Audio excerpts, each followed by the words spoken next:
Tonight, G'day, mate. a brave mum in agony. We're giving Mum lots of medication to take her pain away. Hey, Andrew. Inspiring love. I love seeing elderly couples that still have a spark between them. David's due shortly. A young paramedic draws strength from his past. Mental health can affect anyone and everyone. And a horror crash turns the roadside into an operating theatre. Right side of finger thoracostomy. Any questions? Exclusive access from the operations centre Is it life-threatening? If you're spitting up blood, then we should get some help out to you. to the paramedics on the front line, Tell me a story, mate. How can we help? fighting to save lives. We're just very worried about you, okay? These are the stories Doing well. behind the lights and sirens You're going code 1 to back up 411, who's also a single officer. Roger, I'm not long away. of Queensland Ambulance.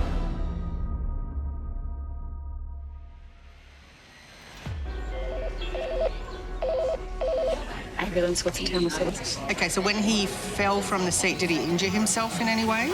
At the Brisbane Operations Centre, Hi, did you just call for an ambulance? the Saturday day shift has started with a rush. Has she taken a breath? Tell me exactly what happened. So he's taken 2 tabs of LSD and he smoked some weed and he's just freaking out. Why do you need the ambulance? I'm not feeling all right. I crushed my cuff. The Queensland Ambulance treats 3,800 patients every 24 hours And is there any serious bleeding? and answers more than 2,600 000 calls. Ambulance, what is the town or suburb of the emergency? I've got an ambulance on the way. Tell me exactly what happened. I was driving and a motorbike went around me on a corner. Yes. He lost it on the boost gravel and then he came and tried to correct and then he jammed the brakes on, but he just didn't have time to stop. Does he appear to be completely awake? He's completely awake. He's in shock and pain. On a country road south of Brisbane, the crash is high speed and high impact. Ambulance 426 with 2 advanced care paramedics discover the scene. Multiple other crews, including Ambulance 647 and critical care paramedic Car 337, are quickly dispatched.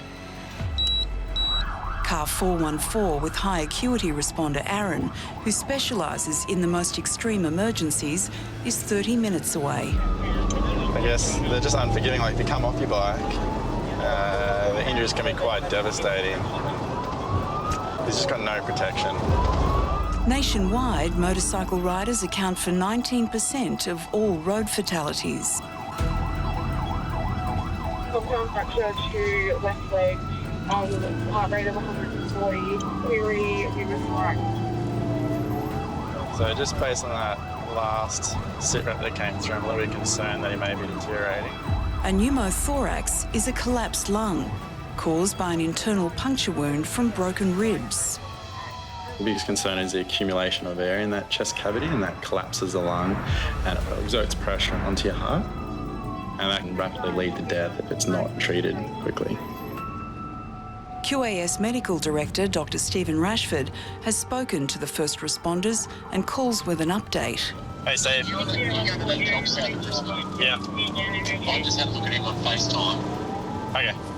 He's got severe chest injuries. I'm just talking through decompressing his chest. Yep. He's going to need to be RSO. I'll wait to hear back from you when you get down there. He's too sick. Okay. Okay, how far was he? Still about 15 minutes, I'd say. The patient is in a critical condition. The sooner Aaron can treat him, the better chance he has of survival. Roger, thank you. We'll depart shortly and meet en route. Okay, that's awesome, thank you. To save time, Ambulance 426 with the critical care paramedic on board must now transport the patient to meet Aaron halfway. I've been a paramedic for several years now, and it's one thing that I appreciate is how quickly the situation can change and how rapidly a patient can change. As As I approach the scene, I have a sense of confidence. I think if you're calm, the team's calm. Hey mate, my name's Aaron. I'm just another paramedic here to look after you, okay mate? You're right mate, we're just giving you some more pain relief, okay? We're looking after you mate. Feels like he's got some fractured ribs there too. Sorry mate. So I'm just gonna make a phone call, Paul, if you want to keep just running this. How old is he? 26, thank you. Air and blood are leaking inside the man's chest, building deadly internal pressure on his organs. Hi, Steve. Yeah, mate. So this gent's GCS 15. He's in obvious respiratory stress. He's got a flail right chest. His fast is negative. His pelvis appears symmetrical and in line, and he's got a compound distal femur fracture that's been reduced. So the plan currently is to anaesthetise him and do a finger thoracostomy on that right side of his chest. I want to set up the blood. These are high-risk procedures to perform on the roadside, but without them, the patient could die within minutes. I'm going to take really good care of you, mate.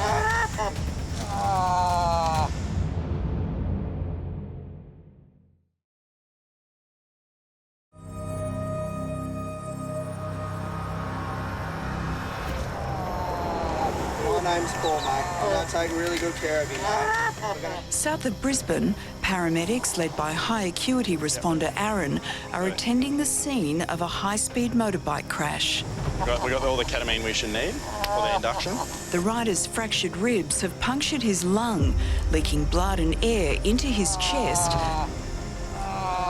and building pressure, which will soon be fatal if not released. So just so we're on the same page, significant chest injuries. He's heavily challenged, so the plan is we're going to anaesthetise him and we're going to do a right-sided finger thoracostomy. A finger thoracostomy involves an incision from outside the ribs into the chest cavity so that any air and blood compressing the lungs and heart can be drained. Block uranium, 100 milligrams in 10 mils. 2020, just repeat and see what you see, and then draw that up neat. Really good care of you, mate. We're going to drift you off to sleep in a minute, take all your pain away, okay? Paulie, just verbalise your airway plan.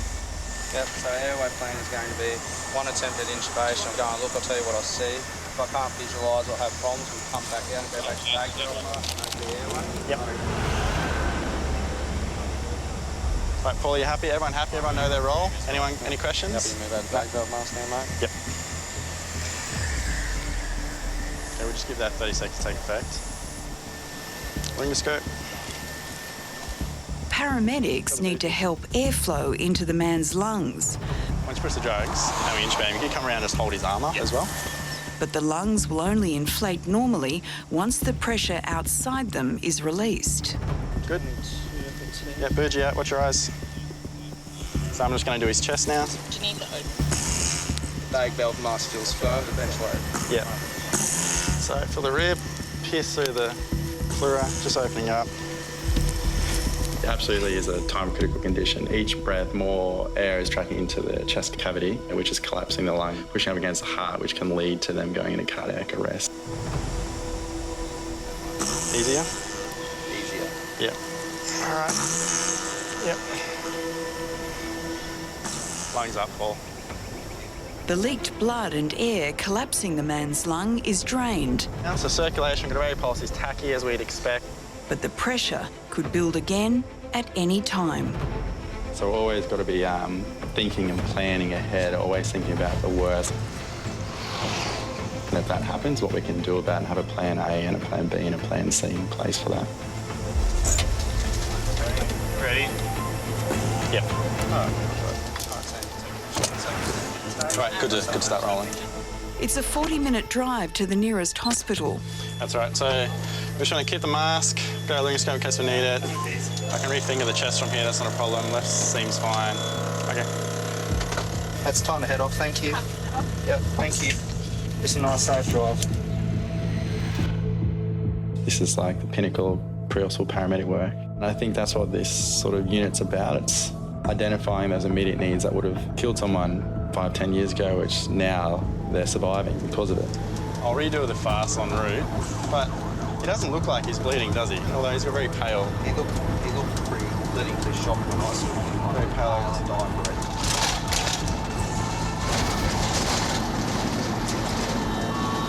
Broken rib, that's nice. Just ventilate. Ventilate. I can feel his lung, but it is down there. Keep ventilating. Ventilating.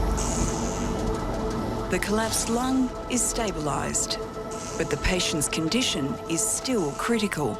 He may have other injuries that can't be seen. Right side, the lung's up. Left side, I'm still getting rise and fall, but it feels a little bit tight on the bag. Yeah. His heart rate's been persistently 150 and his blood pressure is slowly trending down.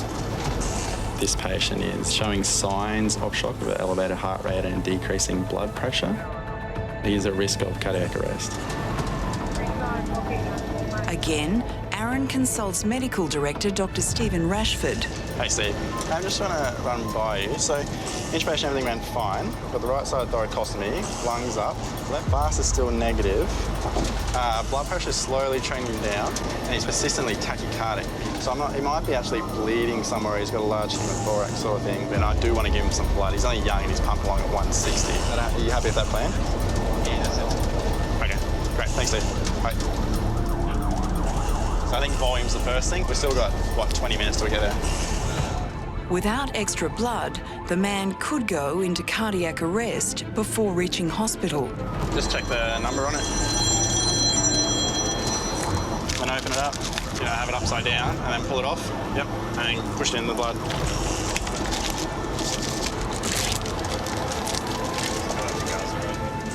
Keep squeezing, keep squeezing.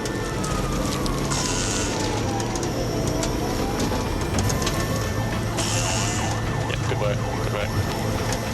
I think about it's just an internal drive to be able to do the most I can pre-hospital and push those boundaries and see what we can achieve. Let's just see what his radial pulse is doing. Starting to go in the right direction. We always want to help more. We'll be able to do more, and this is just an opportunity where I'm afforded to do that, which is... Yeah, his heart rate's come down a little bit. It's down to the 140s. Yeah, good work, good work. Give clip passage on 3. 1, 2, 3, coming out. Potentially save someone's life is incredibly exciting and rewarding. And I'm confident we're giving him every chance of a good outcome.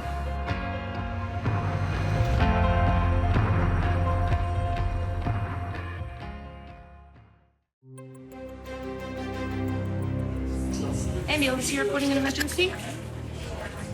It's Saturday night, often the busiest night of the week for the ambulance service. Tends to be a lot more alcohol-related calls, a lot more violent-related calls, a lot more drug-related calls. So, yeah, it tends to be quite a busy night. So is this a suicide attempt? Threatening? Okay. You've been speaking with God? Yeah, I've got all the answers. Yeah? And I'm sure he'd want you to move away from the balcony as well. But he's not a he, he's an alien. He's an alien, is he? Yeah. Okay. Okay, but you stay where you are, okay? We're going to come see you there. He's talking to God and he has 10 galactic warriors with him. He needs some help. Over the past year, emergency calls for mental health issues increased by almost 16%. It's my partner's son. He's adamant he's the Antichrist. He thinks the government's going to kill him. Okay. Would he be violent towards the paramedics? Okay. It's not right! Okay. I know! Barry, you don't need to yell at me. I'm here to help you, okay?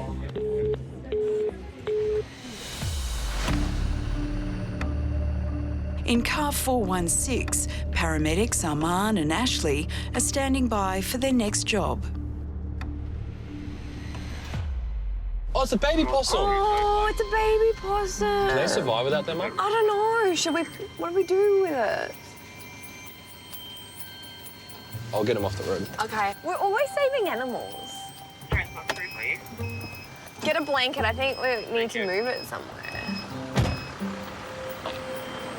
Keep going. It looks so tiny. It's cute. look at him. Should we put it in some bushes? Oh no, he's gonna touch me. Just wrap it back up. Let's go to the tree. Oh, shit. What do we do? Do we just leave it? Oh, it's like running. I'll just call Manly Road. Hey, my name's Aman. I'm from the ambulance service. We just seen a possum, and he's just walking around. But I put him in a bush, so he's safe, but maybe his mum's around. I don't know. Fake. Oh, he's too little. So they stay with their mum up to 2 years. Oh, maybe we can check back later. Ambulance, what's the town or suburb of your emergency? I've OD'd and my friends are making me feel an ambulance. And where are you right now? In my house. Are you feeling violent at all? No. Do you have a weapon there? No.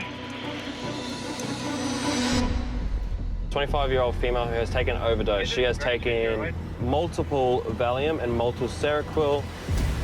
The emergency call is from a patient who has taken a drug overdose in a possible suicide attempt. Last year, paramedics responded to more than 20,000 calls for abnormal behaviour or suicide attempts in Brisbane alone. She's on Seroquel, so most likely she has a schizophrenic-like mental health history.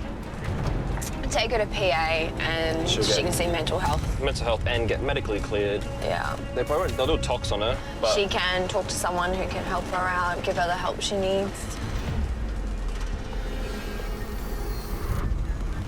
And I have a lot of experience in acquaintances and friends committing suicide, so I have a pretty strong understanding of different little things with mental health.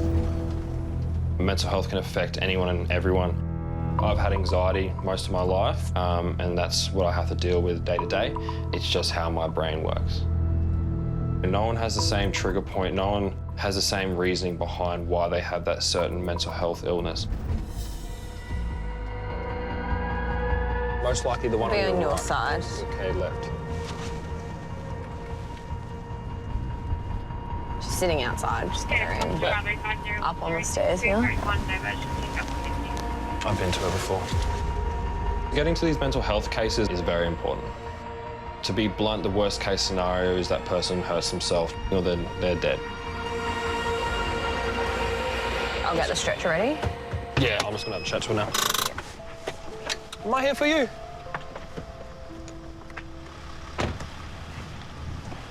My name's Aman. Ash is in the car as well. What's been going on? I OD'd.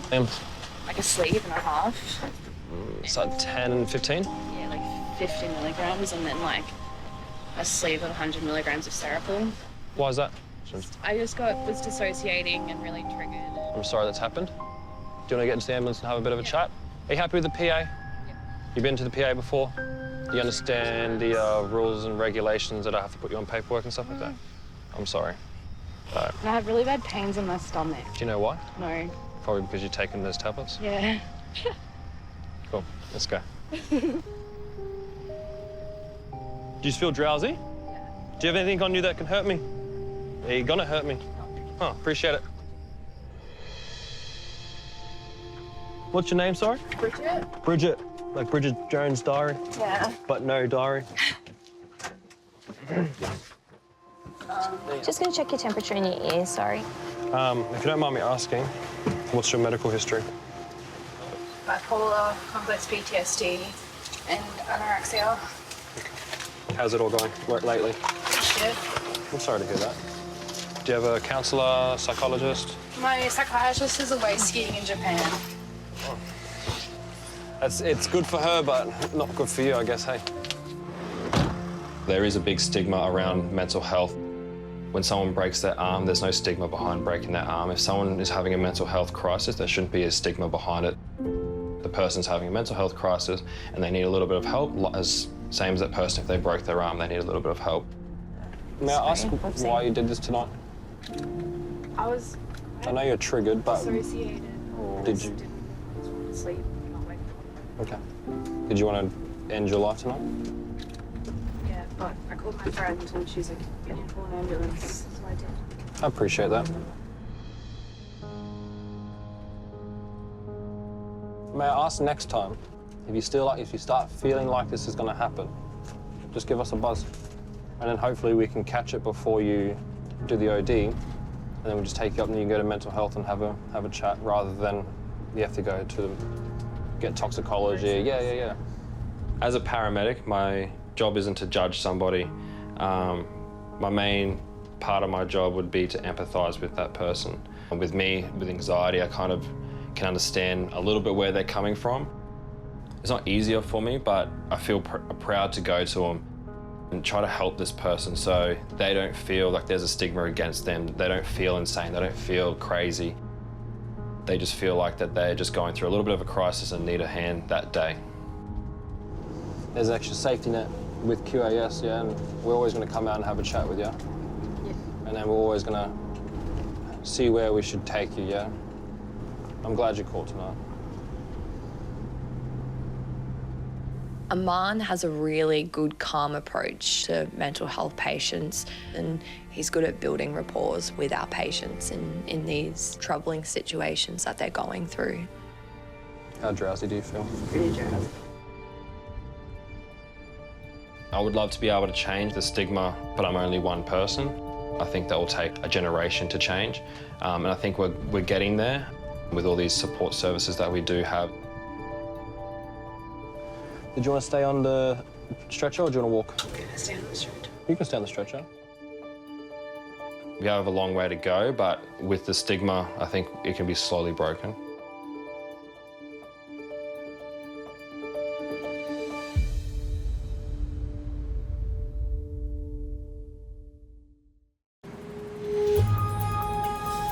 Ambulance, what's the town or suburb of the emergency? 8 p.m.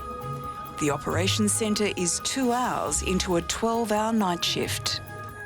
Okay, so when you say spikes, like, is that he had his drink spiked? Yep. Her car upside down. He's flipped it and he's trapped inside it. Broken champagne bottle has smashed onto the ground and then come back up and hit her in the eye. Busy, yep. Everyone wants an ambulance. So far, 250 emergency calls have already been attended. Ambulance, can you tell me exactly what's happened? I've got a gallbladder problem and I'm just having a really bad attack at the moment.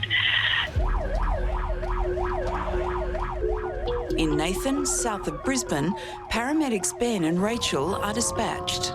They've worked together for 2 years. Just forgot what the siren sounded like, did you, mate?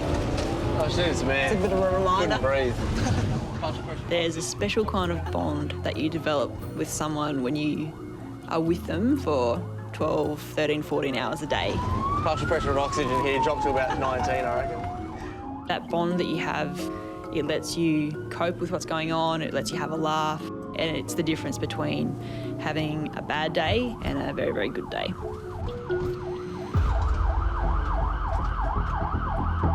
All right, we've got a 54-year-old female under attack by her gallbladder. Oh, is that what it says? A gallbladder attack. Oh, dear. It's less dramatic. Kidney stones and gallstones are two of the things that people seem to be the most pain in. Yeah, I mean, when they're genuine. Like when they're a full-on one, yeah, they look terrible, sweaty and pale and... Yeah, I agree. I think it's this one. Oh, boom.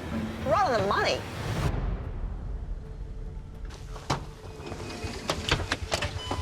Oh, lights on.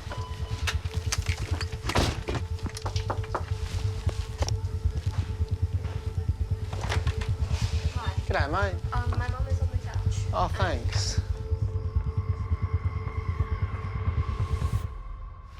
Oh, God.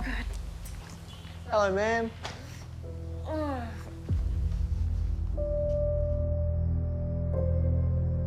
Oh. What's your name? Renee. What's going on today, Renee? My gallbladder. Mm. You sound pretty sure. 100%. Right. So you're suffering with pain, obviously? Yeah. Whereabouts? Just under here. Okay, Under right. here. It's all around. I've had it before. So you had a lot of attacks? I've had 4 in the last 3 weeks. Okay. Right. And how does this rate compare to those ones? This one's a bad one. Okay, sure. This one's bad. Would you say it's sharp, dull, burning? It's killing me. Yeah. Okay. Does it radiate anywhere else? It's just all underneath. Okay, sure. Does anything make it worse, like movement, breathing? Yeah. Everything? It hurts to breathe.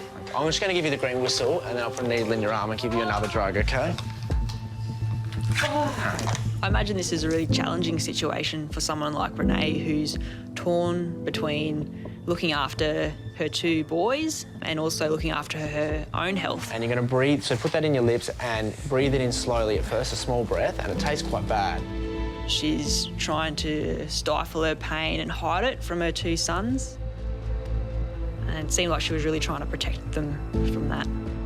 Take deeper and deeper breaths into your lungs. Hold it for a second and then breathe it out. When you breathe it out, try and breathe it out through your nose, but not back through the whistle, because it'll blow some of the gas out.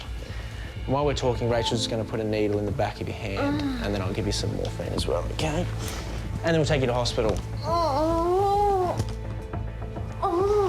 All right, sharp sting, okay? Just keep this nice and relaxed for me. That's the way. How many children do you have here? 2. And will they be all right, or is someone able to look after them? My husband will come back. Oh, how long will he be? Don't go. Anthony, call your dad. Okay. Will they be all right for a little bit of time without him? Oh, good, okay. I really admire families like Renee's. A bit of a sting in the back of your hand, okay? Dad's at work, Mum's looking after the boys, and even when she's unwell, the brothers are leaning on each other for support. Is the pain feeling better? Yeah. Oh, good. Is this Andrew, is it? Yeah. There you go, Andrew. Got some strangers in your house. We'll be out of your hair soon. So you can have dinner. And we've given Mum lots of medication to take her pain away, hey, Andrew? She'll be feeling good soon. She already looks a lot better. You may not have heard it, but he said thank you. So he has certain ways of him saying thank you. Yep. Is it with its like sign language stuff? Yeah. Oh, cool. Yeah. You're right, mate. We'll look after her.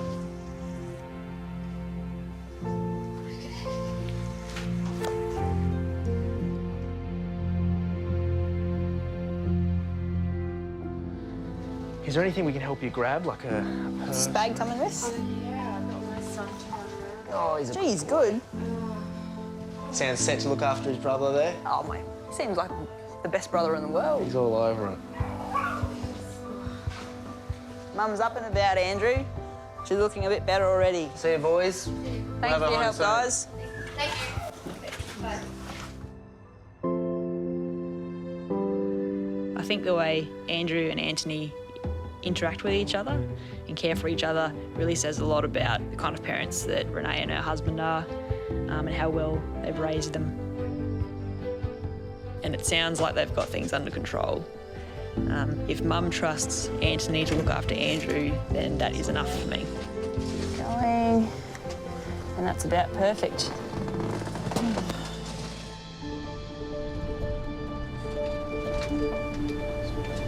Is it less than an 8 now? 6? And you've never had a pain so bad? Gosh. Worse than childbirth? Yeah. Only because it was continuous. Right. At least with childbirth, it stops. And there's a happy end goal there. You're not going to deliver a nice, bubbly gallstone, are you? Gee, you have a way with words, mate. Thanks.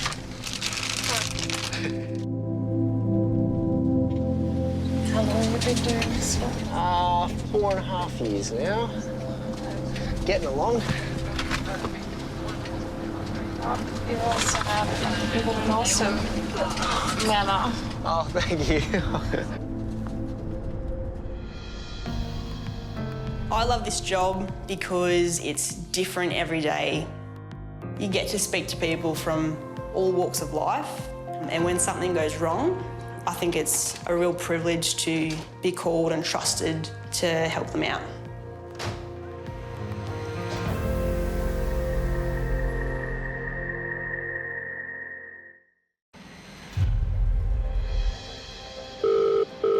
Tell me exactly what's happened. I just started spitting up blood. And I'm just a bit concerned about bleeding. Sure. I see you've got the ambulance on the side there. Yep, no problems. We are experiencing a really heavy workload at the moment, just with lots of life-threatening emergencies. As soon as we get a crew... life-threatening? If you're only spitting up small amounts, it's not, doesn't sound like it is life-threatening at the moment. But we'll get somebody there as soon as we can.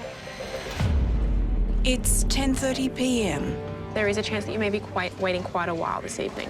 The operations centre is under siege. No, that's okay. With high demand... Just reassure him that help has been arranged. Repeat callers. They haven't come yet. Unfortunately, we do have an extreme workload in the area. And an already long waiting list, putting strain on call takers and dispatchers to clear backlogs. So you said that she's having abdomen pain and she can't, difficulty breathing, is that correct? Normally, the operations centre averages a new call every 70 seconds. So you think she's having an allergic reaction? So her body's all red at the moment? Okay. Tonight, it's been every 45. Yeah, I understand. The ambulance is coming, lights and sirens, okay? It's coming as fast as it can, but we need to help her until we get there, okay? It's not just the increased call volume that we get to have these jobs. It's increased even more because so many are being delayed and they're calling back to go, where is my ambulance? Ends up being quite a busy night. I've already called once, just spitting up blood, and I'm like, can you get your stomach lining? We're trying to get an ambulance to you. Well, how long? I have no idea. It depends if somebody has a car accident, we're on the way to you, or somebody has a cardiac arrest. But we're trying to do the best we can to get to you. So he's had a white-tailed spider bite, is that right? About 3.5, 4 years old. He's just got too much pain and put up with it tonight. Okay, so the spider bite, did that occur tonight? No, I'm just about 4.5 years old. Okay. All right, I understand. Okay. When you say you're feeling a bit funny, what do you mean? What sort of sensation do you have? Oh, okay. We'll be there as soon as we can, okay? Sorry. Bye-bye. Does she know that? 3 bottles of wine will make you feel funny. Sorry, I'm spitting up blood, right? Yeah. And I think I've just torn my stomach lining, so you won't die from that, you reckon? Okay. Have you called before? Yeah, and I'm worried it's getting worse. I've just advised the ambulance. I do apologise. We've been extremely busy today with people who are unconscious and not breathing, okay? Yeah, but I'm really close to that too. You're close to that? Yeah. I've just updated the ambulance there, okay? We'll get out to you as quickly as we can, but if anything changes, you call back on 000. Can you stay on the line for me, please? I have to disconnect to take other life-threatening calls, okay? Okay, so they're coming on their way now? Yes, they're on their way, but if anything changes, you call back on 000. Okay, thank you very much. They're on their way now. They're on their way now.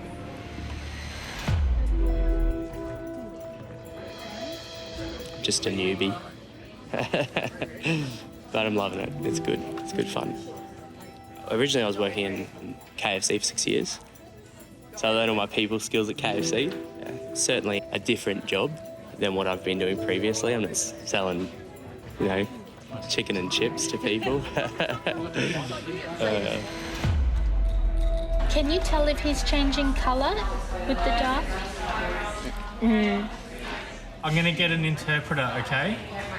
Can you stay on the line? Don't hang up. Are they actually arguing or...? Yeah, it's probably better if that young man is not involved in any confrontation with the car driver. So just tell him, just let the ambulance officers sort things out and just get him to sit down and rest. Think, oh, those poor people, are they in pain in some way or, I just wish we could get to them more quickly.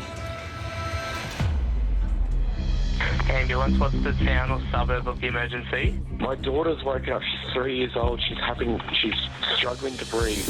She's got a history of asthma. Yeah, she just won't stop trembling. Yeah. Okay. She's just not responding to us talking. She's just Because she's in the distress, yep, okay. Yeah. We've got an ambulance arranged, lights and sirens, okay? I'm going to stay on the line with you for as long as I can.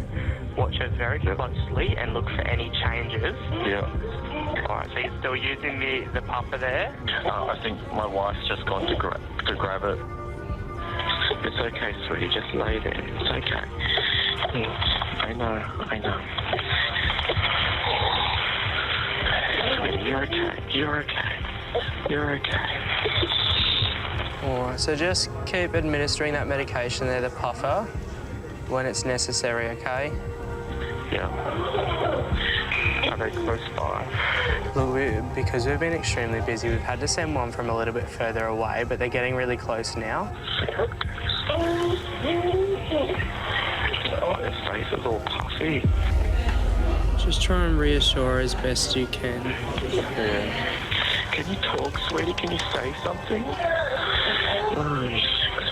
Is she getting any relief from that medication? It is a little bit. That's good.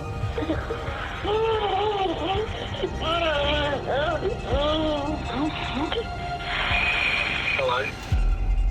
Hey, how you going? Is that the paramedics? Yeah. All right, I'll leave you with the paramedics. You've done really well. All right, thank you. Bye-bye. Bye.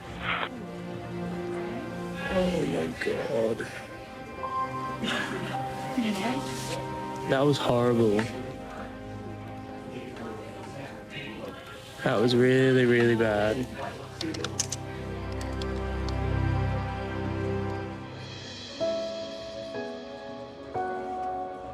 No one calls 000 when everything's perfect in their life.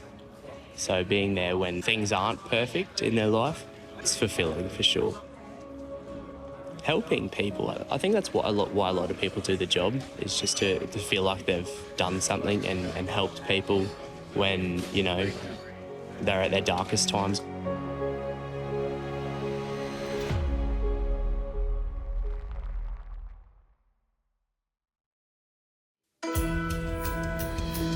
It's after midnight in the Brisbane Operations Centre. Okay, tell me exactly what's happened. Call rates are now coming in at one emergency every 2 minutes. Ambulance, was a town or suburb of the emergency? Is this the ambulance? Yes, this is the Queensland Ambulance Service. What is the town or suburb of the emergency? Look, I'm hard of hearing, sorry. Is there any serious bleeding? No, he's breathing okay. No, not bleeding. Bleeding, like blood. Oh, no. Ambulance, what is the town or suburb of the emergency? I cannot get up from the bed and I'm almost dying. Our ageing population is now one of the largest challenges facing the healthcare system. And she just suddenly flopped over and eyes rolled in her head and now she's not very responsive. Okay, and you said 102? Yeah, she is 102, yeah. 20% of emergency calls needing an ambulance now come from elderly patients. An elderly person will have like a fall in the night and sort of just be stuck on the ground, no like particular injuries, but just stuck there. And they'll always ring towards the end of night shift and they're like, oh, we didn't want to wake you up. Can you come out now that you're all up? And we're like, we're up all night. Like, please ring when you hurt yourself. They're so precious. I just want to drive myself and get them. I'm on my way. Yeah. I finish in 10 minutes. I'll be there. They're too cute. Ambulance, what's the town or suburb of your emergency? I'm becoming like bloody crazy and I can't stop. It's been going on for about 4 hours and I'm frightened it's going to damage my heart. Yeah, we'll get some because help. I have a bad heart. You got a bad heart, do you? We'll get some help out there for you. Now, Thank you said you. you're 88? Yes. Right. I wouldn't bother you, but Definitely my not a heart's bother in for such us. a bad condition. Never think that you're a bother giving us a call, okay? Yeah. Yeah. That's why we're here.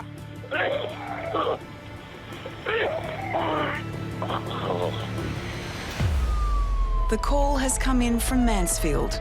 It's Rachel and Ben's fourth job of the night.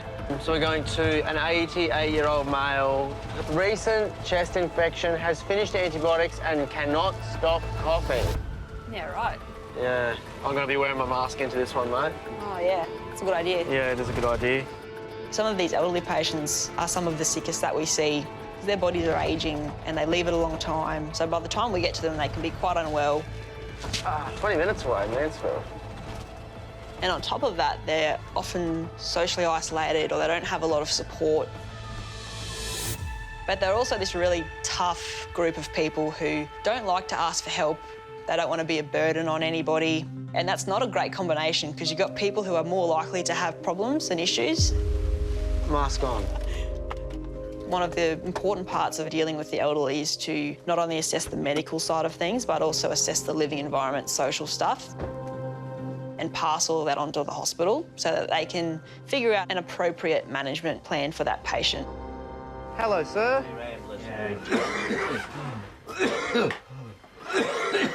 And it's John, isn't it? Yeah. Oh, Joe. Joe. I understand you're a bit under the weather at the moment. I'm very...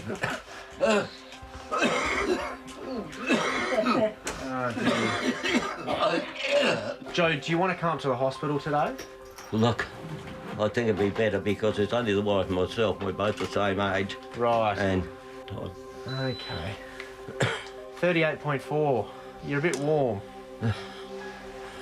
And you've recently had a chest infection, Joe. Yes, I have. I went a week and a bit.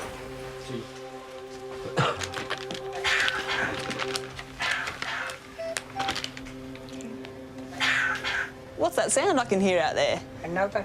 Oh, that's Charlie.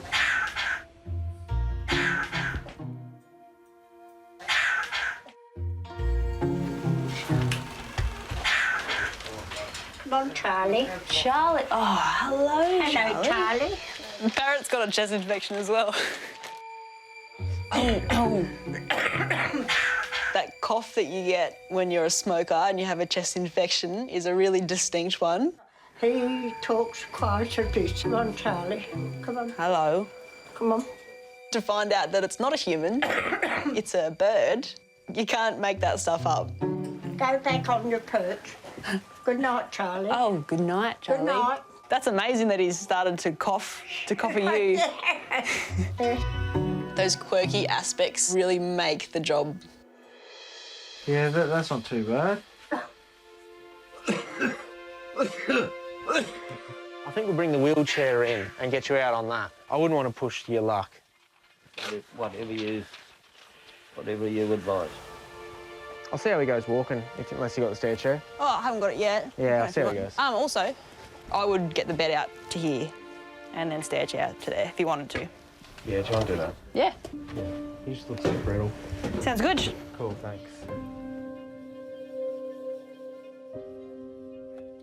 I really feel for particularly couples where they've been married for decades and decades and they need each other. So when we come in the middle of the night and we take one of them away, it must be a really scary thing. All right, Joe, do you want to give it a crack, see how we go walking? It's really important to be able to empathise with their situation. Your chariot awaits you, sir. Where are you? You right here? I'm right. I love seeing elderly couples that still have a spark between them. Okay, darling. David's due Don't ring shortly. me. David's Get them due to ring shortly. me, please. Yeah, I will. Please. Yeah. It's a really special thing to see a relationship so close and that's lasted such a long time. It's something to aim for, and I hope that I'll be lucky enough to have that as well. In the heart, that is. But Very good. That's it. Yep, how do you feel? I feel safe. Good. Oh, good. I haven't started driving yet. You might change your answer. Oh. This is very sweet. Isn't it? Okay, dear. Right. God bless. Yeah.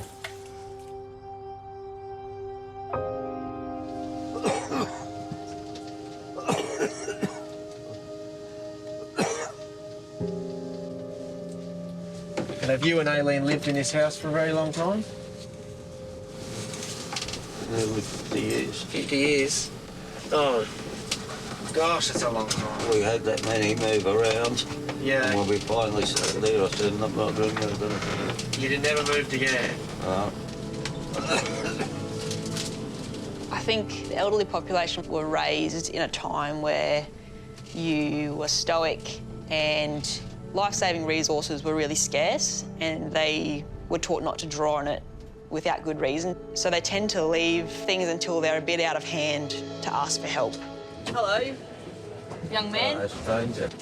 And we're always trying to reassure them that they've done the right thing. And would you like a warm blanket, Joe? No. Well, you're right. Oh, you've got a fever, haven't you? Best not give you one. Encourage them to call early on so that we can fix problems early, and they're more likely to continue living independently or in the situation that they want to be in.